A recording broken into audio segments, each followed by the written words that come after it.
just landed in Leadership and Enlightenment, a podcast where the guests are exceptional humans that have faced their fears to crest into their best selves, growing into a way they can help their communities, creating opportunities, and sharing their secrets and their tips that they learned along the way.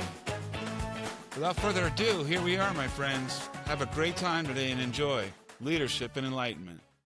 Steve Spiro. Man, you've become a friend of mine over the last couple of years, brother. Yeah, I mean, lucky me. I don't know about so lucky you, but I appreciate you, DeanO. No, it's true, dude. You remind me of an 8-year-old friend, somebody that I knew, or have known my whole life. And somehow or another, that just bonded. You and I only talked about 2 or 3 times, but every time we talk, I feel like I'm talking to somebody I've known like for 30 years. Absolutely. And it's no wonder they call you the master connector, brother. Well, I appreciate it. And we're also part of the same club. We are. The Bold Man Club. We are. We have to appreciate those that made it cool, a few years back. Because otherwise, what are we going to do with it? Absolutely. And the thing that intrigued me most, kind of over the time that I've known you, is how generous you are. You really put out an energy that shines this light, man. And, that's what the podcast obviously is how that light of leadership comes through us.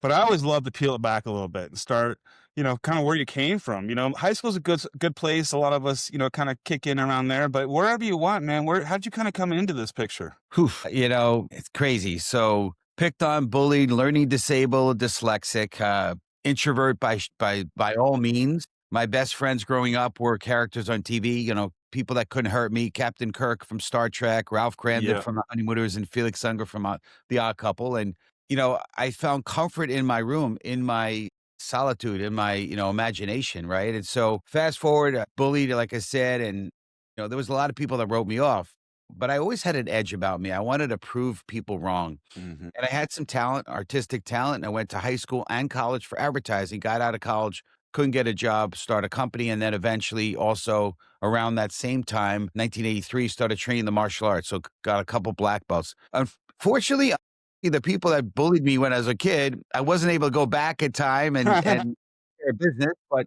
it's okay. I've learned to forgive people. But that was a big motivating factor. As I was going through my training, I visualized these guys that were bullying me and beating me up as a kid. And I used that as motivation to bust through the fear and all the stuff that you have to deal with. I was the smallest guy. I was probably the most untalented. I started a little later in life, but I did it. And I think grit and determination became a big part of who I am today. But I was always like this introverted guy. And, I commuted to high school into New York City from the suburbs. Okay. I commuted into college. So I didn't even have that bonding experience that you get in either high school or college at all. There was no community, but that all fit in. And even to the degree when I was in the martial arts, when I checked out the first time and they told me, the philosophy of what we train here is feel no pain, show no emotion. I'm like, okay, that's perfect. That's exactly me. So I'm in, because I was so broken and wounded that I kept people at bay. So that's the work of when I started. Let me slow you down for a minute, Steve, because I parallel a lot of this with my upbringings. I grew up in Las Vegas, and a lot of people think Las Vegas is what it is now back 50 years ago, but it was just a piece of nothing in the middle of the desert. And we all had to, kind of fight our way through what that was. And I also realized that my stature and my physical prowess was not going to protect me, that I had to somehow get along with the crowd in a certain way. And it was, I was also, I still am a big introvert. And I had to learn, human nature. And it was like a crash course as a kid, like just banging into you all day long. But along the way, there was something I could feel that was with me. And I didn't know what it was. I couldn't define it. But did you feel that too? Like when you were growing up, like something was with you, helping you along the way that wasn't necessarily in front of you? Yeah, I think I always felt that there was a higher power. There was, I remember speaking to that higher power. God would, I didn't really know God back then, but I knew there was something. And I knew that I had a higher purpose, but I was so isolated. But before the martial arts, I actually started working out. I started doing push-ups and shadow boxing because I had this fantasy in my mind. I'm going to be this superhero. I'm going to save the world. I'm going to be this, this guy. Meanwhile, I didn't, and our paths are different in the sense that you adapted. It took me till my 30s and 40s till I started to maybe barely adapt. you know? Tell us about it, man, because I think that's where the story starts. I might have been in the same boat. I kind of seem like I figured it out, but it's only because, like you, we're both very aware for some reason of what and who we are. And that I think is something that sets us apart in a lot of ways. Even though, yes, we went through these things, I think we can both look back and go, man, those were like training grounds along the way, even if we didn't know it. And look at where we're at now. If we hadn't gone through that, how would we know the difference, you know? Yeah, I mean, no doubt. And for me, I guess the training ground was just the platform of business and success. I had advertising company out of college with a partner in New York City, and worked through that challenge and try to figure that out. And actually, my partner said, "Okay, hey Steve, here's a book. You're going to be our new business development guy. Besides being the creative, I was the art guy. I went to art school, art high school, art college. You're going to be the guy smiling and dialing and helping getting us appointments. And you're going to be the guy that is going to be calling for to get our clients to pay us money." Okay, so that got me out of my comfort zone, and but I was Yeah. able to navigate, right? A 1 or 2 minute conversation on the phone, I could manage, right? Yeah. I just didn't have to be a real relationship. So I did that, and then the martial arts, in the dojo and the karate school, I was able to, in that environment, fit the role. As I started to become in a more of a training teacher role, sensei role, I could fit that mold. But again, people were at bay. I'd rather hit you than talk with you. Yeah. But it all kind of evolved. But it wasn't until I met a mentor, a gentleman who I had incredible respect for. Before I met him, I learned about him, and then I convinced him. I stalked him for 2 years, well, not quite 2 years, but a long time, to get him to take me under his wing. And he had the lifestyle and the results that I was looking for in life. And Mm, it's really what drove me, and I'm like, "I want that." And it right. was more than just money and time. He had that all. He had a peace of mind that was amazing. There was that God factor, there was a piece of that, but also he had impact. And it was intriguing to me, and the challenge was it didn't help my self-esteem whatsoever. I had this horrible low self-esteem. I always looked at other people and, played the comparison game, and I always lost. Mhm. And then I heard at some point, you'll always be a second class somebody else, but you'll be a first class you. Mm, And seeing this mentor who was loud, bold, charismatic, I'm thinking, man, I want to be that, but I'm not good at that. But to your point, and that sort of awareness that you're speaking about, that was way later in life. I didn't have it all along. I was clueless. yeah. And he challenged me to meet three strangers every day. I mean, there's a story, I have a TED talk that I'm about to do in a few days, and that'll come out at some Exciting, point. man. Yeah, I'm very excited. But I tell the story. I'm not going to give it away, but it's the weirdest, most awkward story in that, talking a stranger experience. Yeah. Because I wasn't aware. I didn't have that emotional intelligence. I had to develop some emotional intelligence, and so that all came about. But I think the real turning point started to happen right around the pandemic, just before I wrote a Mm, life's mission statement. I said, okay, what do I want to have here? Because again, success always to me was some mile marker, a big house or financial independence or travel the world or whatever those mile markers. But the challenge is when you accomplish that big mile marker, now what? So I right. wrote a life mission statement that kind of said, okay, I can never really accomplish this. I'll take it to the grave. And it's something that I could strive for and be that light. And that's a part of that mission statement. So that really helped. And then having these conversations at probably 25, 30 Zoom calls a week during the lockdown. And I started to really understand, okay, I want to connect with people. And that's why I decided as people ask me what I do, and I had to put myself in some kind of box. I said, just call me the master connector because I was so hard to define what I do. Right. And I said master connector instead of master networker because networking is very transactional, but connecting is real true connection. Yeah. So as I'm having these calls, I'm like, and I started to, it was like a training ground or kind of I don't know, like it was a way to kind of learn. And I started to see what had people connect with me better. And that's where that vulnerability, Brene Brown type stuff and authenticity, Mhm. talking and sharing some of my challenges, my shortcomings. And because for years, I was so protective because I didn't want you to see my weakness. Because if you saw my weakness, you could poke holes in those little wounds and make it hurt even more. So I kept people at bay. But by being vulnerable and sharing my vulnerability, I found that the connection was powerful. And people, People were just sharing things that they told me, "Steve, I'm telling you things I've never told anyone." People Yeah. were starting to cry on these calls Yeah. because I shared and opened up. I broke those barriers down, and now the connection was just incredibly powerful. Yeah. And I felt powerfully confident. That was the other piece of it. I used to feel so insecure. I would hide it with the bravado of a Yeah. black belt, multiple entrepreneur, but I was able to now truly be confident because now I had nothing to hide. I am who I am. Accept who I am. If you don't like it, that's your problem, not mine. Yeah, right. That's the growth though, isn't it? I mean, I call that the CEO's path. That's what a true CEO is somebody that realizes the work's on the inside, not the outside. You could, go to as many workshops as you want and these self-help kind of an idea, but it's somebody else's strategy. When you realize your strategy, and that's the key point. I didn't realize my strategy until I left the corporate world, or the 8 to 10 world that I would call it. And I was a great entrepreneur. I understood how to grow within the company that I was in, and I did very well. I was promoted, and one of those stories, from here to there kind of a thing. But what I realized along the way, is that I wasn't getting the best out of myself because I couldn't do it what I would call my way. And I was being told, like, no, you have to do it in this framework because it supports the legality of our company or whatever that is. But I knew there was something that I was working within, but I couldn't define it, much like you. But I was working with other people. So I was helping them become great, or companies become great. I was managing a lot of revenue for companies, but not realizing like I could manage that revenue for myself just as easily. And when I started something for like you said, that's original or authentic from your side, all of a sudden that started happening. And we did our podcast, and it really helped me grow after the podcast you and I did on your show, because I realized I had an understanding, but I wasn't really dialed into it. And I define it now as called a referral marketing. Mm, That idea that the relationships that you're making is not sales. yeah. Sales comes later when the opportunity is presented, but the relationship has to be cherished and it has to be built in a way. I don't think we can do that until we understand ourselves enough. Because, like you, I'm neurodivergent.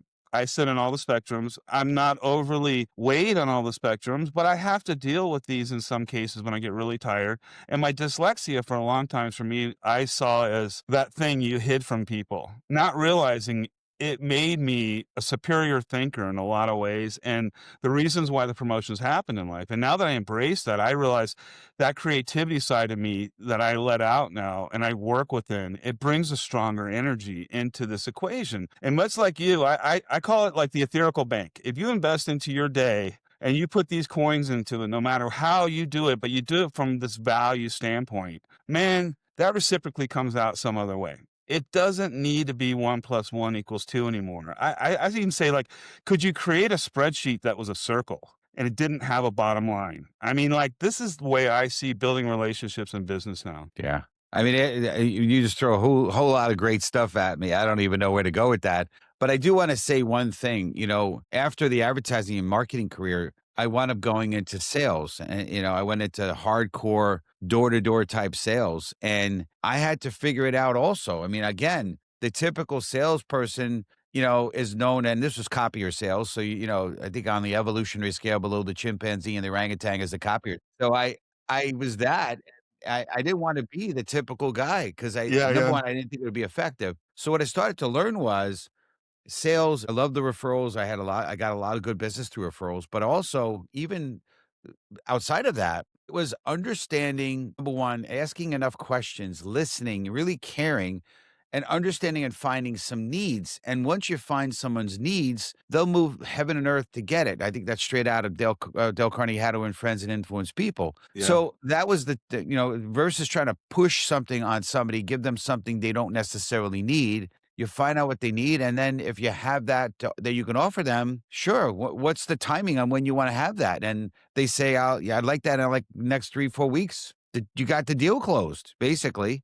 You know? So I have a theory I'm working on lately about the idea of the entrepreneurial curve, what it takes to accept these things that you're talking about. I think it's 5 years. I mean, that's pretty standard what they put out there. And a lot of people would relate that to the idea of creating revenue. I made a lot of money the first 2 years I came into this business. It had nothing to do with revenue, but it was the type of people I was working with that I didn't really enjoy as much as the people I work with now. And I reset that, but I look at the 5-year journey and I realize it was a maturity that I had to go through, drug up like every past issue I've ever had in my life that I had to overcome. I had to dig in there and I had to understand that ditch fight I got into in 6th grade with that guy for some reason, and why those 2 girlfriends dumped me, and why this happened, and the first party that nobody ever showed up to. It was amazing. These things all resurfaced into my life even after all the accomplishments, and it was that work that really freed me into being that stronger individual that can relate and communicate. And then when there is a time where business needs to be done, they know they're working with the best person that's in that place to do it. Yeah. Yeah, I absolutely, and, the 5-year thing, I think there's a lot of validity in it. I know Malcolm Gladwell wrote a book, I don't remember, but so many books. I love Gladwell. He's so awesome. Yeah, the 10,000, hour 10,000 hours. idea. Yeah. Yeah, Yeah. and I think, I mean, martial arts, the typical black belt is in around 5 years. You get your degree, most people 4 or 5 years, right? It's around that time, so I see, the road to mastery is in that time frame, depending upon what you're doing. Yeah, right around 5 years. So I could see that for sure. I mean, even in the job promotions I had when I was in my 8 to 10 world, was every 5 years I moved into that new position. And it wasn't because I wanted it to be 5 years. The first year was always honeymoon, the second year and third year were growth, the fourth year was production, fifth year was production, and then sixth year, time to go do it again. And I think when we accept that as humans, like our stress, our fears, our growth is all determined around time. We all have the ability to learn. It's just how do we accept what we're going to learn, and do we learn how we learn the best, right? Like in schooling, when I was a kid, they identified me as somebody that had a learning disability. I didn't have a learning disability. You had a teaching disability. I Absolutely. learned just fine, Yeah. but I wasn't being taught in that way in classroom, and I had to remold myself and take the notes home and learn on myself and reanalyze the information in a way so that I could calculate it and use it as value later. Look, there's nothing about me that doesn't scream learner. So I see this as a platform for you and I to really get strong on this topic of this introverted idea of giving excuses and not stepping through that energy, that fear step and moving into that next place to go. And how do you do that in your world when you're in that place where you're like, holy shit, I've got to do this TED talk. My heart's going to start beating. What do you do? Well, right. You just mentioned it and my heart started beating. I mean, I'm close to finishing memorizing this talk, but I'm not quite there yet. And, the talk's in 2 days. So it's like, yeah, it's crazy. But over time, I've realized that it always works out. Maybe it's a God thing. I don't know, but there's a piece that I've been able to develop over time where it's going to work out. And also, if you just show up with the right intention, with the right heart, again, people see that. And I think, I've learned that, it's about progress, not perfection. And I think some of the old perfectionist part of me was holding me back in the past. And, you mentioned schooling, growth, learning. One of my favorite books is a book by, I think it's Cal Dweck. It's a mindset, talks about Oh, growth mindset versus a fixed mindset. And a lot of people, I was in that camp, had that fixed mindset, which is with the way school typically teaches, which is if you make a mistake, if you fail, that's really bad. Whereas a growth mindset is no, you fail forward, you learn from your mistakes. It's winning or learning, not winning or losing, and those kinds of things. And so I had to sort of adapt into that more of a growth mindset. And what I learned in my schooling, again, we share that, learning disability, dyslexia for me, and I don't know, maybe other things too. I don't know, but I think it was the biggest blessing for me because what it did for me was it taught me how to be a creative problem solver. Was able to, like still to this day, I just learned things by doing a trial and error and I can't read a manual. I just get all confused when there's instructions, even the traditional, video that says do this, do this, do this. I have to learn through doing. I have to learn. hmm It's just part of my process. And, I learned probably when I got out of college, which so 8 years basically of schooling on advertising. I learned more doing out in the field in the advertising world in 3 months they had learned in 7 or 8 years of schooling. Yeah. Well, because of that, though, you can teach anybody. And that's the talent. That's the flip side of this idea of the way you and I see each other. That part of us actually is the strength because we take that time to learn and to grow so that we can actually pass that knowledge on. I don't think there's a lot of representatives around you that do that naturally. That puts you in a different category of thought. But yet we tend to like see ourselves outside of that in this other organization, which we're not. We're actually a percentile of that. And as a 5 percenter, Steve, that's something you and I both have to accept. It's like that's part of our life that we have to grow through and we address. The thing about public speaking I love, this is my place of growth when I finally got it and it made sense to me, is that feeling when your heart starts busting to your chest. I realized that feeling was the same feeling of excitement as fear. There's no difference. Your body reacts the same way. And when I realized I could turn it into excitement, like, look at your chance, man, to be on a TED Talk. Yeah. That excitement, now you've got that dopamine, surging through your body. And now you see it as a blessing, like, oh my God, it could be. And the only thing I did since outside of that is I realized, and it's going to go a little deep on everybody, but it's true. To tap into the universal consciousness, I had to let go of me. It was like playing golf. Yeah. To hit a good golf shot, you got to let go of yourself a little bit. And to get on stage and speak in front of people, you got to let something speak through you that isn't necessarily you. And you prepare for that, man. You're the vessel it wants to speak through. These topics are important. That's the value. And it's going to come out exactly the way it needs to be heard by everybody in that audience. And the funny part is that everybody's going to hear it differently, which is really super cool when you start to think about how that all Yeah. interacts. No doubt. It's what you said is spot on. Last night, as I was doing the practice run, probably for the 15th, 16th time, and I started to get a little emotional because I'm like, I have a real opportunity here to present a gift to the world, and it really hit my soul. And you started this conversation by sort of talking about the wanting to give versus taking, being a giver versus a taker, and that was a progression as well. That's something that came over time, but that's really where I'm at today, and it wasn't where I was before. I had my personal trainer come this morning. The day I'm going to Houston, he came to the house, so we had a full session. Don't beat me up too hard because I'm going to be on a plane. I don't want to have my back wrenched for this event, but we did it anyway. Working out sucks. It Yeah. sucks, right? Yeah. But it's so important, and you feel you don't want to do it. You don't feel, but you finally, and when you get through it, you feel great after. I also like, this is the lazy part of me, the default part of Steve Spiro, is I like to just sit in front of the TV and I'll eat like a whole pint of butter pecan Haagen-Dazs ice cream. And that feels so good, but afterwards you feel so bad. Yeah. And being out there and, getting outside your comfort zone and going and speaking on stage like we're doing, or whatever it is that's going out to impact people. For this introvert, it is not comfortable. It's like working out. I gotta push myself. It's not easy. Yeah. But afterwards, it feels so good because I Yeah. did it. I made an impact. And that's why I do what I do. 'Cause the fulfillment you don't get any fulfillment from eating butter pecan Haagen-Dazs ice cream. You Right. feel this terrible, crappy feeling. Yep. But when you work out, you do feel good. You feel the dopamine, you feel all Yep. good. Well, the Well, it's an same thing. awareness too. You get back into this awareness idea, but like I mentioned it yesterday in a conversation I was in. My mother's moved in with us. She's in full stage dementia right now. Well, in full stage dementia. It's not, it's going to move that far. She'll never be the person she was before. And I didn't approach this as how do I fix it?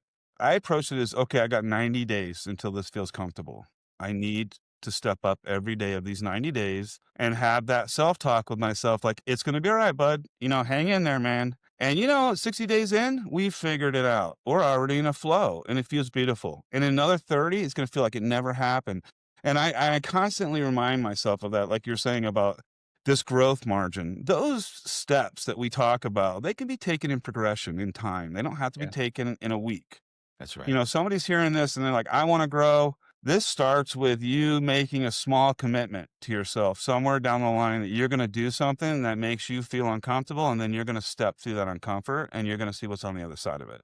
And when you do that, you'll start to develop a resilience, a way that you can manage this with some sort of attraction point or some sort of a strategy. And that's what you and I are talking about. It's like our whole life was about learning strategies. Some people get really caught up in this tire culture thing with me. And I just laugh at them like, dude, was there another strategy 20 years ago and how we did what we did? That was it. It was to work hard and bust our heads open.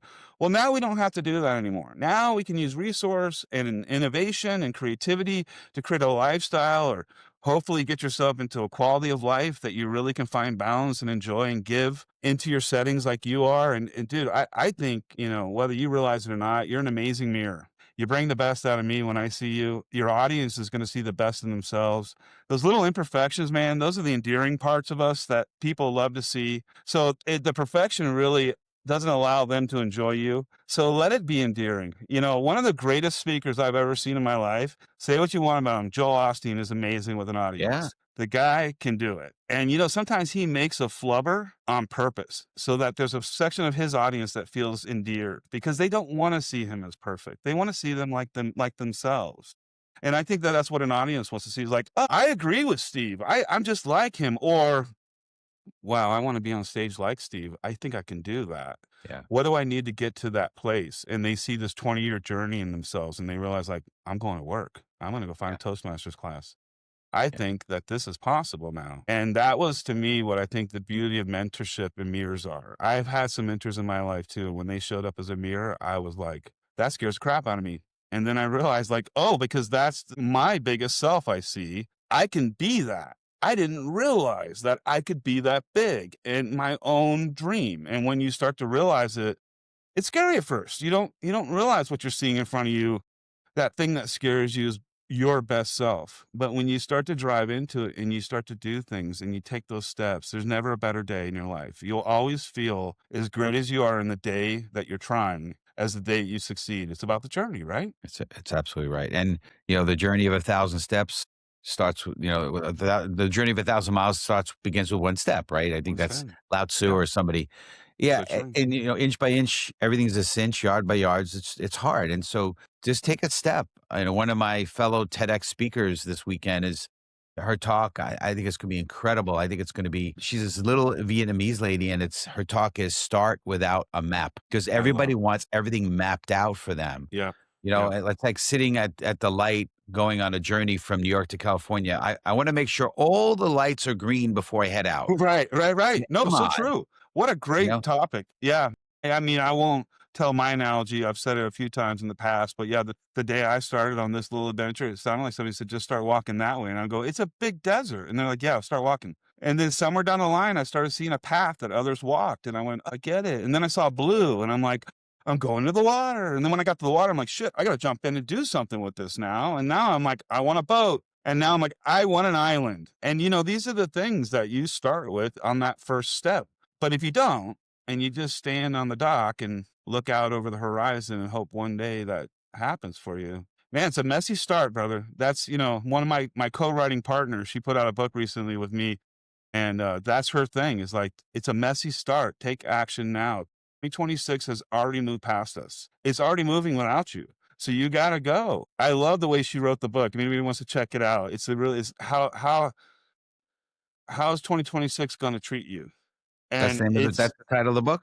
yeah, I love it. yeah. We just put it out. It's a short read, about an hour and a half or so. It'll get you fired up. By the end, you'll want to take that step into your next vision or your journey or your hobby or whatever it is, because it's about a messy start. This whole thing with the podcast, she was really taken back, and she's my media director. And she's like, Dino, how did you do that? It was like, and I'm like, hey, the first video I put out on LinkedIn was really yellow and orange, I'm sure. I would never want to go back and look at it. But here we are now. And this is part of the new age of our economy and commerce and marketing and the way business is done. And so if you're not on the game yet to put yourself out there in front of the world as your authentic self, you're missing the boat. It's going to start to move past you soon. We only got the next few years to really take a hold of this new way of doing. And our value will never change. It'll always be there. But if you're not mixed or figured out how to work within it, like you said, your main topic of speaking is how people to navigate in a digital world. Right.